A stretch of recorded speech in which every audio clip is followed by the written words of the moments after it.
guys, good morning. Nagluto ako ngayon ng pork ribs calderita kasi hindi ako nakabili ng pork belly kasi sirado yung market. So ayan guys, kumukulo na. Nilagyan ko ng patatas at saka carrots. Saka nilagyan ko ng pinya. Ayan, kumukulo na siya guys. Hintayin na lang natin na malambot.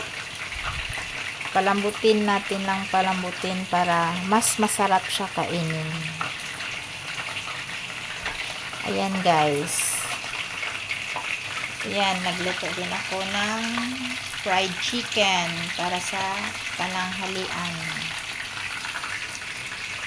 Ayan siya guys. Ayan o, kumukulo na siya. Hintayin natin hanggang malambot para ready na natin i-serve mamaya. Okay guys, thank you for watching.